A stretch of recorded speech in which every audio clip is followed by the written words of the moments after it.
And in your past, you also had some injuries that happened, and so many players, young players, girls, guys, they find their moments of injuries, and it feels like time lost almost. How did you deal with injuries, and what kept you engaged so that you wouldn't withdraw from the sport or that you would go through them?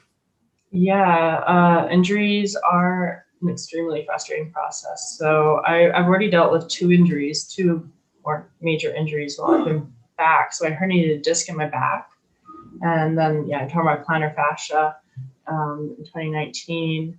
And a lot of it is just, there's a reason why I came back to tennis, and I wanted to have the feeling that I didn't regret any missed opportunities. So to restart just to stop again would be such a waste of my time and other people's time and effort. So, I still really wanted to push myself and continue to see where I could go. And even with the foot injury being over a year, there was never a doubt in my mind that I would continue to play and look to go back. So, yeah, I guess I feel lucky in the sense that I never had much of the dark thoughts in terms of like questioning whether I should continue to play. It was more just, it was a given for me, and I was going to try everything I could. And if I got to the point by the end of my recovery process that I still couldn't play or run or whatever, then I would deal with that at that moment. But I wanted to sort of push myself to see where I could go and not give up on myself. Right. Yeah. Awesome. Well, then it pays off then, like as you go through the injury, you feel better, stronger, you get stronger probably mentally as well as physically when you're at that exit stage of rehab. Oh, for sure. It was an incredibly frustrating process. Don't get me wrong, because there would be days where I'd feel better and I'd push myself, and then I push myself too far, and then I would sort of hurt myself again. And a really common story with my injuries is that I injure myself so badly is because I don't think it's as bad as it is. So like with the foot, I knew it was sort of not doing so well, and I tried to restart again, and yeah, and then I ended up going to Pan Am's knowing that I had probably hurt myself already, not realizing it was torn before I left. Went down there and it popped, and I was like, oh, it'll just be a couple months. And then the physio was like, no, it'll probably be like 6 months to a year. No. So like in hindsight, it's anyways. So as much as I'm like, oh, trust the process, go through it. So I'm like, I need to listen to my own advice. Like, not get too frustrated by it. Know that there's going to be little setbacks through the journey. It's like you just have to, you've probably heard the analogy where it's like you're in a car, you're driving at night, you know where your final destination is, but you can't you can't see it. You just have your headlights in front of you. And so you just have to look at what's in front of you and go through that road. And then when you reach your destination, you're there. So trusting what's right in front of you and focusing on the present instead of like thinking long-term in advance too far. Yeah, that's a really good one. And what came to mind is, the Spanish, they often say you play tennis with your head, heart, and your legs. And, like as you're talking through your, past injuries, like I can see the heart really sort of taking over there because you're just going like, I really wanted this, but, maybe my head was saying I shouldn't, but, I really wanted to. So, it's a fun combination between thinking, giving yourself your own advice, and, but at the same time, that heart has the big driver of it, isn't it? Yeah, exactly. And I think that's why tennis is so wonderful. It's like you said, it's your mind, it's your heart, it's your legs. It's a completely immersive sport, regardless of what age or ability. So it's pretty cool. Yeah. When you were younger, at what stage did you transition into professional tournaments out of your juniors? Well, I was actually looking this up the other day because someone was asking me when I played my first pro tournament, and we're lucky that we have the professional event in Vancouver. Yes. And I think I played qualifying first when I was 14 or 15. So I did have some sort of Like I was shown the professional world a little bit, but I didn't really seriously consider it until I was probably in grade 11 or 12. So when I was, I guess, 16 or 17, and I was already looking at the process of going to university, because a full ride scholarship is a pretty wonderful thing, and I really value education.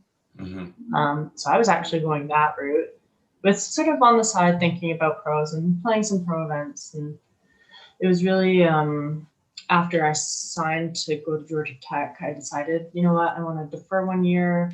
Being 17 in grade 12, I was like, I'm still kind of young. I can give myself a year and just go play pro events, see if I have what it takes, just know that I've tried.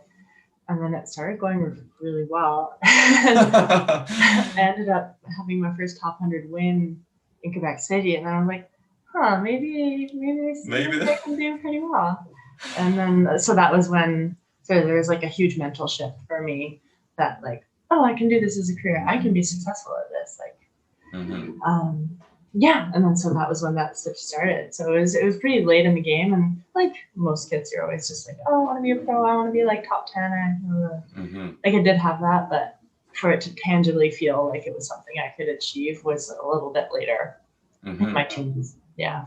Yeah, and you know, that's interesting because, you know, we see a huge drop off in female tennis players between that U16 and the U18 side. And, you know, it's really, really steep, you know, and so, you know, I think that one of the things that we're looking at sending the message to younger girls and players who are competing at the provincial level is that, you know, you can do all right in the under 12s, 14s, and potentially reach a higher level of play in the 16s and the 18s, you know, or choose a different career path as in coaching, which you experienced for a brief moment in your life so far. So, you know, I think that's, you know, development is up and down, but it can go in any direction as you're going through it, isn't it?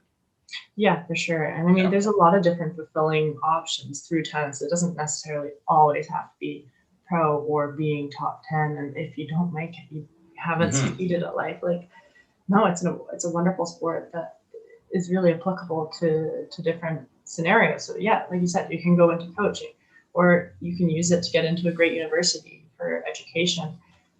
It's also okay if you stop and you realize it's not for you. Like there is that option. As much as I don't want girls to stop sport, like I think the core fundamental is that the girl or even just the child is happy in what they're doing. So if it's not tennis, then it's not tennis. But you know, obviously, I'm biased and I want it to be tennis for everyone to stay in tennis. But you know, you have to remind yourself that that's something realistic as well. But yeah, I think also we're seeing a big rise in female sports too, and more opportunities. So I think we will probably see a lot more girls staying in sport moving on, and we have a lot of good female role models in tennis right now. Like we have Bianca Andreescu, who's really motivating and exciting. Naomi Osaka, like Serena Williams is still in there. So it's just like there's lots of different diverse role models for girls where they can see themselves reflected back. So it's kind of cool. And exactly. Yeah.